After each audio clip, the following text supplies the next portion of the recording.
Breaking news చూస్తున్నాం. హైదరాబాద్ లో మళ్లీ వర్షం మొదలైంది. నగరంలోని నాంపల్లి, హిమాయత్ నగర్, మెహదీపట్నం, మణికొండ, గచ్చిబౌలి, రాయదుర్గం, కోకాపేటలో వర్షం, మాధాపూర్, బిహెచ్ఎల్, జూబ్లీ హిల్స్, కొండాపూర్లో జోరుగా వాన మొదలైంది.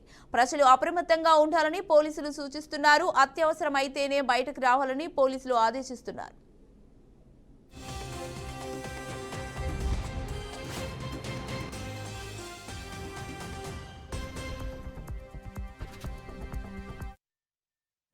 నగరంలో రేపు అతి భారీ వర్షాలు కురవనున్నాయని భారత వాతావరణ శాఖ హెచ్చరికలు జారీ చేసింది. ఈ క్రమంలో ఐటీ సంస్థలకు పోలీసులు కీలక ఆదేశాలు జారీ చేశారు. కంపెనీలు తమ ఉద్యోగులకు వర్క్ ఫ్రమ్ హోమ్ అవకాశం కల్పించాలని సూచించారు. ఐటీ కంపెనీలకు జాయింట్ కమిషనర్ జోనల్ డేవిస్ ఓ అడ్వైజరీని జారీ చేశారు. రోడ్లపై ట్రాఫిక్ రద్దీని తగ్గిస్తూ ఉద్యోగుల భద్రత కోసం, అలాగే అత్యవసర సేవలకు అంతరాయం కలగకుండా ఉండేందుకు ఈ నిర్ణయం తీసుకున్నట్లు జాయింట్ కమిషనర్ వెల్లడించారు.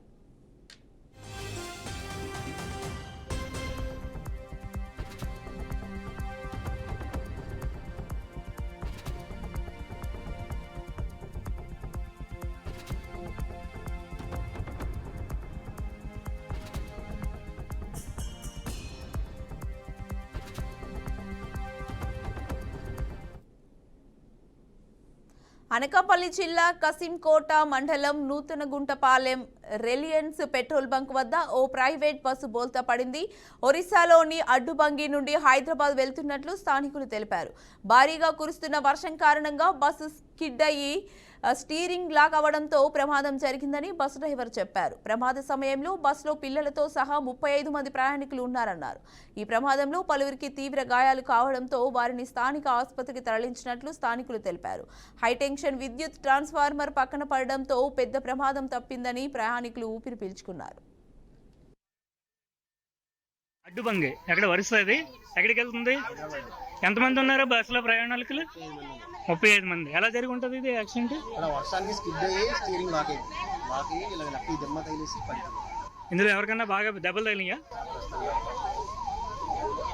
పిల్లలు ఉన్నారా ఇందులో? అడ్డుబంగి ఎక్కడ వరుసది ఎక్కడికి వెళ్తుంది? టాలీవుడ్ నటి మంచు లక్ష్మి ఈడీ విచారణ ముగిసింది. బెట్టింగ్ యాప్ కేసులో భాగంగా ఈ రోజు ఉదయం 11 గంటలకు బషీర్బాగ్లోని ఎన్ఫోర్స్మెంట్ డైరెక్టరేట్ కార్యాలయానికి వెళ్లిన మంచు లక్ష్మిని ఈడీ బృందం దాదాపు 3.5 గంటల పాటు విచారించింది. ఈ సందర్భంగా తన బ్యాంకు ఖాతాలకు సంబంధించిన 5 ఏళ్ల లావాదేవీలను ఈడీ అధికారులకు లక్ష్మి అందించారు. బెట్టింగ్ యాప్స్ ప్రమోట్ చేసిన సెలబ్రిటీలకు జూలై 21న ఈడీ సమన్లు జారీ చేసిన సంగతి తెలిసిందే.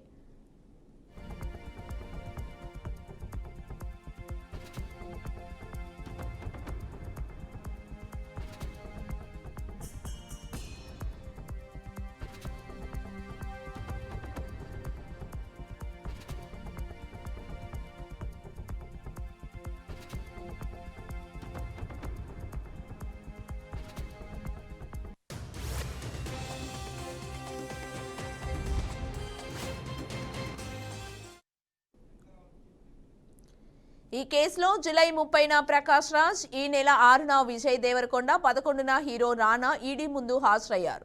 షెడ్యూల్ ప్రకారం ఈ రోజు మంచు లక్ష్మి విచారణకు హాజరైంది. బెట్టింగ్ యాప్స్ కేసులో నమోదైన వేర్వేరు ఎఫ్ఐఆర్ల ఆధారంగా ED enforcement case information report register చేసిన సంగతి తెలిసిందే. లోన్ యాప్స్ ప్రచారకర్తలుగా వ్యవహరించిన మొత్తం 29 మందిని ఈసీఐఆర్లో చేర్చింది.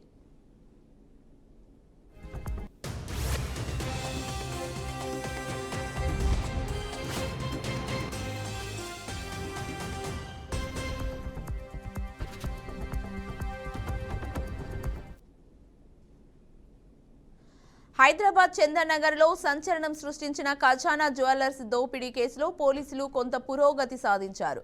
పటాన్ చెరువు సమీపంలో రోడ్డుపై వెళ్తున్న 3 అనుమానితులను పోలీసులు అదుపులోకి తీసుకున్నారు. సంగారెడ్డి సమీపంలో మరో 3 పట్టుకున్నట్లు పోలీసులు తెలిపారు. వీరంతా 2 బైకులపై పారిపోతుండగా వెంపడించి పట్టుకున్నట్లు వివరించారు. ముఖాలకు మాస్కులు, తలకు క్యాపులు, చేతులకు గ్లౌజులు ధరించి ప్రయాణిస్తుండటంతో తమకు అనుమానం కలిగిందన్నారు. వీరు ప్రయాణిస్తున్న బైకులు కూడా దొంగలించినవేనని పోలీసులు గుర్తించారు. ఈ 6గురిని పోలీస్ స్టేషన్కు తరలించి వారిపై కేసు నమోదు చేసినట్లు చెప్పారు. ఈ దోపిడీ వెనుక ఉన్న వ్యక్తుల గురించి ఆరా తీస్తున్నట్లు పోలీసులు వెల్లడించారు.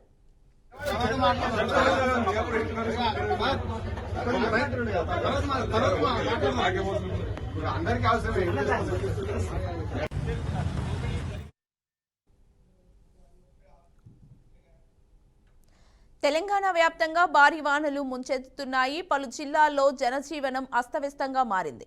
అల్పపీడన ప్రభావంతో ఇవాళ రేపు భారీ నుంచి అతి భారీ వర్షాలు కురుస్తాయని రాష్ట్ర వ్యాప్తంగా ఈ 2 రోజులకు హైదరాబాద్ వాతావరణ కేంద్రం రెడ్ అలర్ట్ జారీ చేసింది. కాసేపట్లో హైదరాబాద్ వ్యాప్తంగా అతి భారీ వర్షాలు కురుస్తాయని హెచ్చరించింది. జనాలు అప్రమత్తంగా ఉండాలని ప్రభుత్వం హెచ్చరించింది. ఉద్యోగులు త్వరగా ఇంటికి చేరుకోవాలని తెలిపింది. ఇవాళ జీహెచ్ఎంసీ పరిధిలో రెడ్ అలర్ట్, రేపు ఆరెంజ్ అలర్ట్ జారీ చేశారు. వచ్చే 72 గంటల పాటు యంత్రాంగం అంతా అలర్ట్గా ఉండాలని సీఎం రేవంత్ రెడ్డి అధికారులు, సిబ్బందిని అలర్ట్ చేశారు. ప్రాణ ఆస్తి నష్టం వాటిల్లకుండా జాగ్రత్తలు తీసుకోవాలని ఆదేశించారు. అధికారుల సెలవులను సైతం ప్రభుత్వం రద్దు చేసింది. వర్షాల నేపథ్యంలో 5 జిల్లాల్లో 2 రోజులు పాఠశాలకు సెలవులు ప్రకటించగా జీహెచ్ఎంసీ పరిధిలో ఒంటిపూట బడులు నిర్వహించేలా ఆదేశాలు ఇచ్చారు.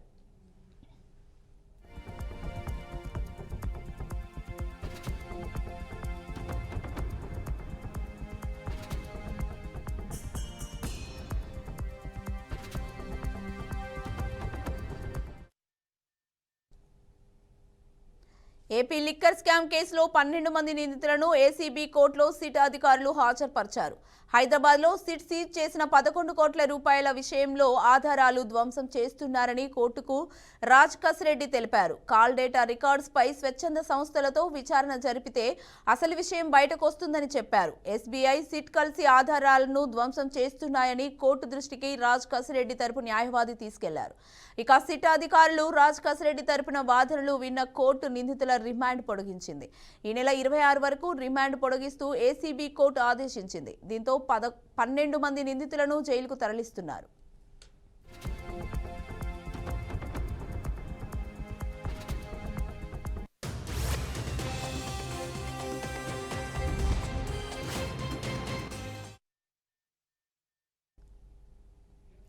డ్రగ్స్ క్షణకాలం సంతోషాన్ని కలిగిస్తుందేమో కానీ జీవితకాలాన్ని నాశనం చేస్తుందని మంత్రి పొన్నం ప్రభాకర్ అన్నారు.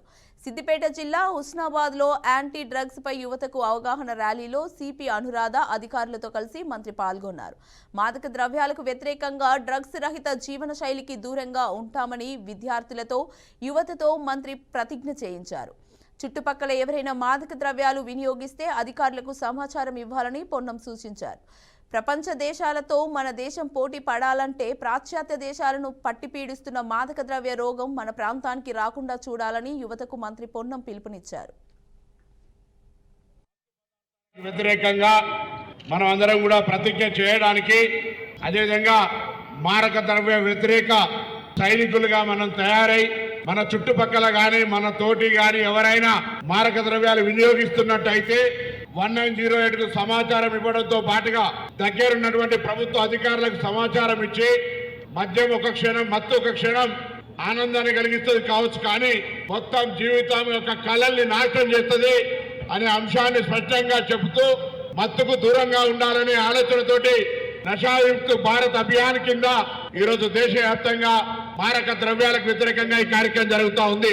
హుస్నాబాద్ పట్టణ పుర ప్రముఖులు, వ్యాపారస్తులందరూ కూడా దయచేసి మన భారతదేశ ఉజ్వలమైనటువంటి యువ శక్తి కలిగి ఉండాలనుకున్నా, ప్రపంచ దేశాల్లో మన దేశం పోటీ పడాలన్నా ప్రజల్లో జాతీయ భావం పెంపొందించాలనే లక్ష్యంతో ప్రతి ఇంటిపై జాతీయ జెండాను ఎగురవేయాలనే ఉద్దేశంతో తిరంగ ర్యాలీ చేస్తున్నట్లు ఎంపీ రఘునందన్ రావు చెప్పారు. సిద్దిపేట జిల్లా కేంద్రంలో తిరంగ ర్యాలీ నిర్వహించారు. ఈ ర్యాలీలో బీజేపీ ఎంపీ పాల్గొన్నారు. పార్టీతో, కుల, వర్గ, మతాలతో సంబంధం లేకుండా చిన్నారులకు జాతీయ జెండా ఆవశ్యకతను తెలిపేందుకు తిరంగ ర్యాలీ నిర్వహిస్తున్నట్లు రఘునందన్ రావు తెలిపారు. ఈ కార్యక్రమంలో చిన్నారులు పాల్గొని రఘునందన్ రావుకు రాఖీ కట్టారు.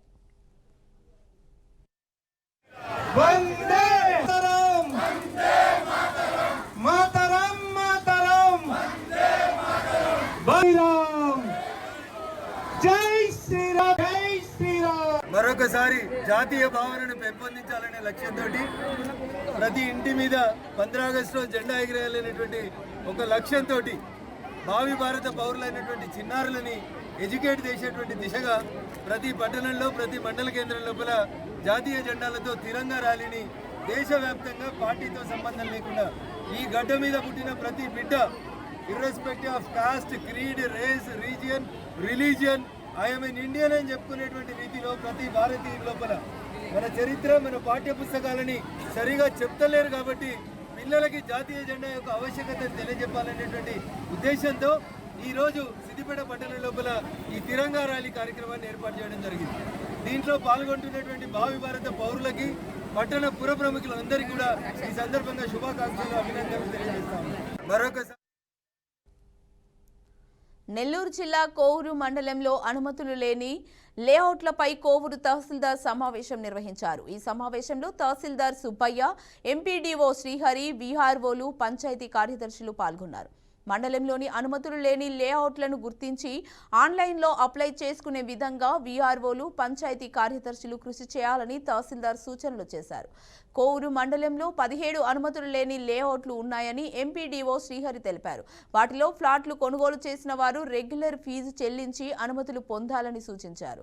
అక్టోబర్ 25 లోపు దరఖాస్తులు చేసుకోవాలని, ఈ అవకాశాన్ని ప్రజలందరూ సద్వినియోగం చేసుకోవాలని కోరారు. అన్నదాత సుఖీభవ నిధులు నగదు జమ కాకపోయిన రైతుల సమస్యలను పరిష్కరించి వారికి నిధులు అందేలా చూడాలని తహసీల్దార్ సుబ్బయ్య తెలిపారు. గ్రామాల్లో నీటి పన్నుల బకాయిలను త్వరితగతిన వసూలు చేయాలని తహసీల్దార్ సూచించారు.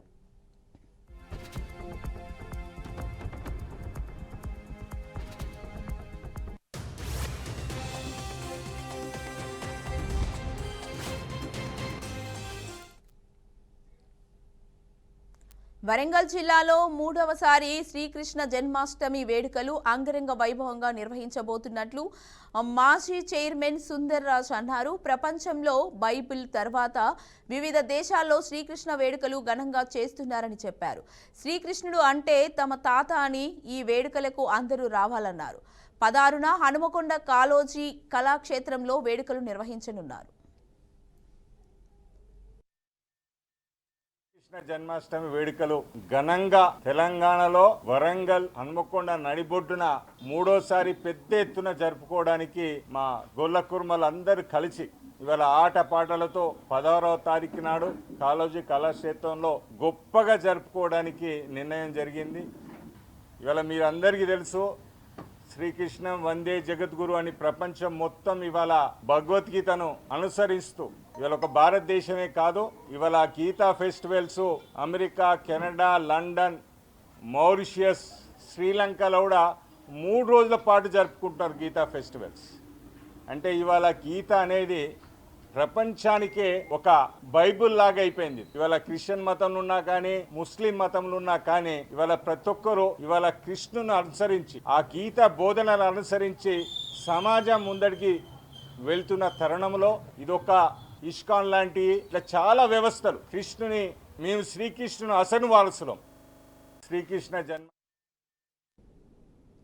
తమిళనాడులోని మనోన్మణీయం సుందరనార్ విశ్వవిద్యాలయం స్నాతకోత్సవంలో అనూహ్య ఘటన చోటు చేసుకుంది. ఆ రాష్ట్ర గవర్నర్ ఆర్ఎన్ రవి డిగ్రీ పట్టాలు అందిస్తుండగా విద్యార్థులంతా వరుసగా వచ్చి వాటిని తీసుకున్నారు.